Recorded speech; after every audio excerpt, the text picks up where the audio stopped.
Hello students, जैसे कि आप जानते हैं मेरा नाम शशांक मिश्रा है। तो आज मैं आपके लिए एक नया टॉपिक लेकर आया हूँ, कॉइल स्पैन फैक्टर और पिच फैक्टर। ये जो हमारा टॉपिक है ये इलेक्ट्रिकल मशीन सेकंड से रिलेटेड है। तो चलिए स्टार्ट करते हैं। What is the coil span factor और पिच फैक्टर। सो टॉपिक है हमारा कॉइल स्पैन फैक्टर और इसको हम पिच फैक्टर भी बोलते हैं। जैसे कि लास्ट वीडियो में हम लोगों ने कुछ डेफिनेशंस पढ़ी थी आर्मेचर वाइंडिंग में कि टर्न्स क्या होती है, कॉइल्स क्या होती हैं, वाइंडिंग्स क्या होती हैं। साथ ही साथ हम लोगों ने कुछ और क्या कहते हैं कॉइल पिच के बारे में पढ़ा था, पोल पिच के बारे में पढ़ा था, शॉर्ट पिच के बारे में पढ़ा था और फुल पिच और फ्रैक्शनल पिच के बारे में भी पढ़ा था।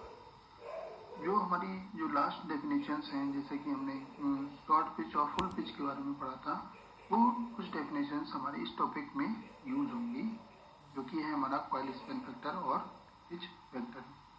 ठीक है, जैसा कि हम जानते हैं कि हमारा जो पोल पिच होता है वो angular distance between two poles, जो कि इस फिगर में फिगर 3.5 ए में शो कर रखा है। जो हमारा angular distance between two poles, जो कि हमारा एक नॉर्थ पोल है एक दूसरा साउथ पोल है, के सेंटर पॉइंट की दोनों पोल के सेंटर पॉइंट, जो कि हमारे साथ 180 डिग्री होता है। ठीक है, जो हमारे क्या कहते हैं वन पोल हमारा क्या, जो पोल पिच हमारा क्या होता है, एक लैंग्वेज में अगर हम देखें तो जो हमारा पोल पिच होता है वो क्या होता है, angular distance between two poles. ठीक है, दो पोल्स के बीच का जो एंगुलर डिस्टेंस होता है वही हमारा पोल पिच होता है, और जो कि हमेशा 180 डिग्री इलेक्ट्रिकल डिग्री होता है। अब अगर हम बात करें कि कॉइल पिच क्या होता है, जो कि हमने लास्ट वीडियो में देखा है, तो coil pitch is the distance between two sides of a coil. जो कॉइल पिच होती है वो दो साइड्स हैं, जैसे कि एक फिगर 3.5 ए में दे रखा है। एक साइड हमारी कॉइल साइड 1 है, दूसरी साइड हमारी कॉइल साइड 2 है। इन दोनों के बीच की distance, remember one thing, only distance, not angular distance. The distance between coil side 1 to coil side 2 is called the coil pitch. इन दोनों के कॉइल साइड 1 और कॉइल साइड 2 के बीच की जो डिस्टेंस होगी वो हमारी कॉइल पिच कहलाती है। ठीक है, साथ ही साथ हम ये भी जानते हैं कि अगर हमारा कॉइल पिच 1 पोल पिच के बराबर होता है तो उसको हम क्या बोलते हैं, फुल पिच कॉइल बोलते हैं। जैसा कि फिगर 3.5 ए में भी शो कर रखा है। ठीक है, अब यदि हमारा कॉइल पिच 1 पोल पिच से कम या छोटा होता है तो इसे हम शॉर्ट पिच कॉइल या फिर फ्रैक्शनल पिच कॉइल कहते हैं, जो कि फिगर 3.6 ए में शोन कर रखा है। जैसे कि हमारा देखा है फिगर 3.6 ए में हमने दे रखा है, जो हमारी साइड कॉइल साइड 1 है और कॉइल साइड 2, उन दोनों के बीच में जो कॉइल पिच है वो हमारी अल्फा एंगल छोटी है, अल्फा एंगल कम है। मतलब कॉइल साइड 1 से coil side 2 plus alpha angle जब हम जोड़ेंगे तब नॉर्थ टू साउथ पोल को हम कवर कर पाएंगे, एंगुलर डिस्टेंस को कवर। ये तो हम लास्ट वीडियो में पढ़ चुके हैं। अब हमारा आज का जो मेन टॉपिक है वो है कॉइल स्पैन फैक्टर और pitch factor, which is defined as the ratio of the voltage generated in the short pitch coil to the voltage generated in the full pitch coil. मतलब ये जो हमारा coil span factor होता है वो हमारा क्या होता है, रेशियो होता है voltage generated in short pitch coil on voltage generated in full pitch coil.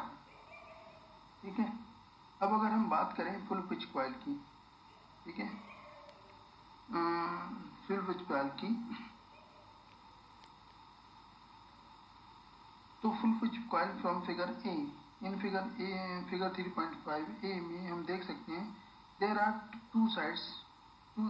To coil sides and both coil sides are at 180 degree electrical degree, and if we draw the phasor diagram of it, then if coil side 1 generate voltage EC1, अगर मैं मानूं कि coil side 1 जो है वो हमारी जो voltage generate कर रही है वो EC, उसे हम मान रहे हैं EC1 एंड द जो कॉइल साइड 2 है उसे अगर हम मानते हैं कि ये EC2 वोल्टेज जनरेट कर रही है तो उसका जो फेजर डायग्राम होगा वो फिगर 3.5 B से शो कर रखा है।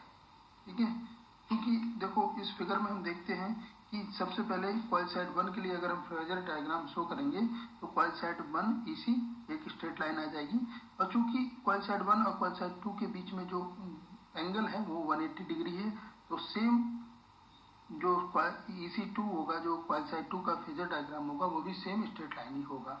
अब अगर हम इसका रिजल्टेंट निकालेंगे तो वो हमारा क्या निकलेगा EC, जो कि फिगर 3.5 B में शो कर रखा है। ठीक है, तो एक बार हम इस पेज पे देख लेते हैं क्या क्या लिखा है कॉइल स्पैन फैक्टर के बारे में। The distance between two sides of a coil is called coil span. देखो, the distance between two sides of a coil is called the coil span. ठीक है, दो साइड्स के बीच की जो कॉइल के दो साइड्स के बीच की जो डिस्टेंस होती है उसे हम क्या बोलते हैं, कॉइल स्पैन या कॉइल पिच भी बोलते हैं, जो कि मैं पहले समझा चुका हूँ। The angular distance between the centre line of one pole to the centre line to the next pole is called pole pitch, जो कि मैं अभी पहले समझा चुका हूँ। A pole pitch is always 180 degree, जो कि ये भी मैं पहले समझाता हूँ, regardless the number of poles of the machine. ठीक है, a coil having a span equal to 180 degree is called full pitch, जो कि फिगर 3.5A में शो कर रखा है। ठीक है, अब बढ़ते हम आगे। अब अगर हम बात करें शॉर्ट पिच कॉइल की या फिर फ्रैक्शनल पिच कॉइल की और उससे रिलेटेड फेजर डायग्राम की। ठीक है, अब अगर जैसे कि फिगर 3.6A में शो कर रखा है, जो कि फिगर शो करता है एक शॉर्ट पिच कॉइल को। शॉर्ट पिच कॉइल मतलब इसमें जो कॉइल पिच है वो हमारी वन पोल पिच से अल्फा डिग्री या अल्फा एंगल कम है। ठीक है, अब अगर हम इसकी फेजर डायग्राम की बात करें तो जैसा कि लास्ट फिगर में भी हमने एज्यूम किया था, अगर कॉइल साइड 1 जनरेट करती है EC1 वोल्टेज को और कॉइल साइड 2 जनरेट करती है EC2 जिसे हम डिनोट कर रहे हैं EC2 वोल्टेज को। ठीक है, तो अब अगर हम इसके बीच के फेजर डायग्राम को ड्रॉ करें तो कॉइल साइड 1 ड्रॉ करते हैं A to B, जो कि एक EC1 जिसे डिनोट कर रहा है एक फेजर डायग्राम। अब अगर हम कॉइल साइड 2 की बात करें तो कॉइल साइड 2 क्योंकि हमारा शॉर्ट पिच है जो कि अल्फा एंगल कम है, यानी अल्फा एंगल अगर मैं लेस कर दूंगा तो EC2 जो डिनोट करेगा फेजर डायग्राम वो मेरा B to C डिनोट करेगा। अब अगर मैं इसका रिजल्टेंट जो निकालूं तो A to C जो रिजल्टेंट होगा वो मेरा EC होगा इसका फेजर डायग्राम का। अब अगर इस फिगर में इस पेज पे हम अगर देखूं तो उसको देखते हैं। अ coil having a span less than 180 degree is called short pitch coil, जो कि हम पहले बता चुके हैं। देखिए, अगर एक जो हमारा स्पैन है वो इक्वल टू 180 डिग्री है तो फुल पिच है, अगर लेस देन है तो शॉर्ट पिच है, जैसा कि हम पीछे पढ़ चुके हैं। शॉर्ट पिच कॉइल को ही हम फ्रैक्शनल पिच कॉइल भी बोलते हैं। It is also called a corded coil.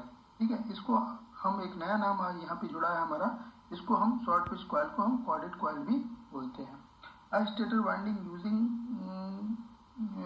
fractional pitch coil is called corded winding. ठीक है, if the span of a coil is reduced by angle alpha electrical degree, the coil span will be 180 degree minus alpha electrical degree, जैसा कि shown किया हमने figure 3.6B में। अब यहाँ पे बात करते हैं in case of full pitch coil the two sides of coil span a distance exactly equal to the pole pitch of 180 degree.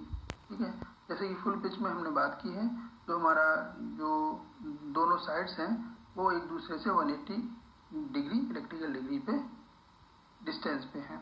As a result voltage generated in the full pitch coil in such that the coil voltage are in shown in figure 3.B। जैसा कि हम पीछे resultant अगर मैं निकालूं full pitch coil के लिए तो कि वो 3.5B फिगर में शो कर रखा है।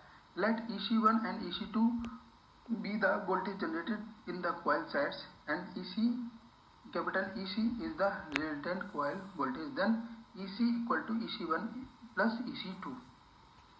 ठीक है, सिंस EC1 अगर मैं इसका रिजल्टेंट या मेजर निकालूं, ठीक है, तो EC1 equal to EC2 equal to E1।